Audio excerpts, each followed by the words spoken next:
Piece number 27. Truth. Grandfather talked about universal truths. There is only one truth. You must create your own key to open that universal door. All answers lie behind it.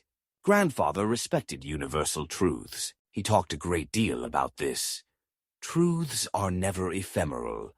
Try as you might, they are impossible to break or alter. They are just true. You create your own reality.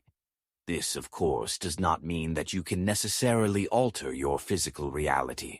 I can improve it, but a radical change is often difficult, to say the least. My mental state, however, I can change. The emphasis here is on the I. I can change. There is no one else who changes me but me. I do this by altering my reality, the way I see the world. We have the severe example of Dr. Frankl in the death camp. He changed his perception and survived when most didn't. In a more humble vein, we can easily arrive at the excuses for inaction that are always omnipresent. I want to become better trained, but I can't quit my job and go back to school. I want to travel the world, but I can't seem to save enough money to go for more than 2 weeks. I want to be happy, but... And the list goes on and on.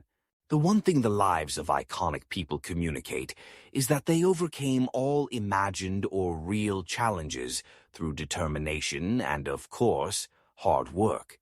There is no excuse for me. There can't be, unfortunately. This is my piece of life. It belongs to no one else. Wouldn't all of us love to offload a painful decision onto someone else? Grandfather would frequently discuss how many people think. When you ask a person, "What is your goal in life?" you will often hear, "I just want to be happy." What does this possibly mean? It is true to say that as you age chronologically, the dust clears.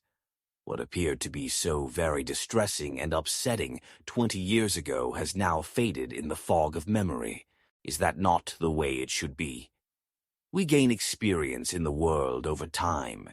This assists us in adapting and learning.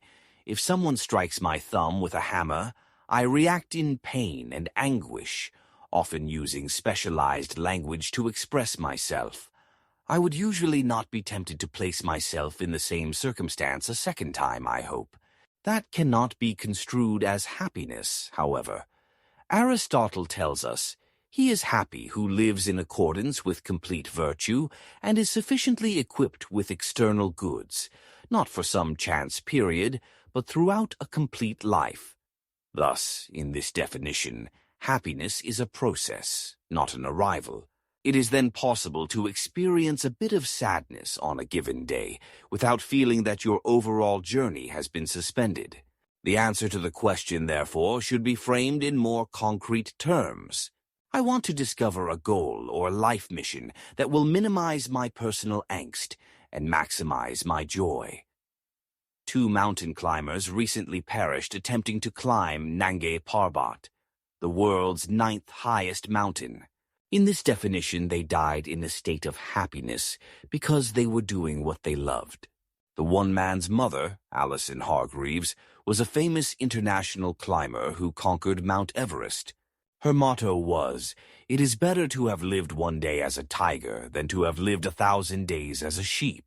What is often not discussed is the idea of inner strength. This is a collection of perceptions, self-worth, self-respect, stick-to-itiveness, a belief in a higher being, an understanding of the value of my piece of life, a conception that every life is and has a mission. The list is endless. There are thousands of books and lectures on how to refine your concept, but the one thing is very true. If you don't have it, however small, you don't easily acquire it, and if you lose it, you do not easily retrieve it. This is the problem with poverty thinking.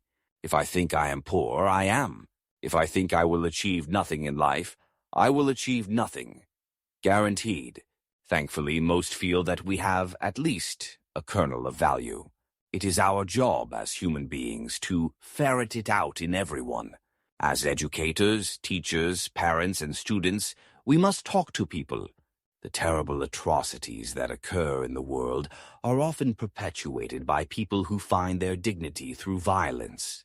This is just ridiculous and nonsensical. We must recall the universal truth. In life, everything is possible. The great baseball pitcher, coach, and manager, Tommy Lasorda, has a thought.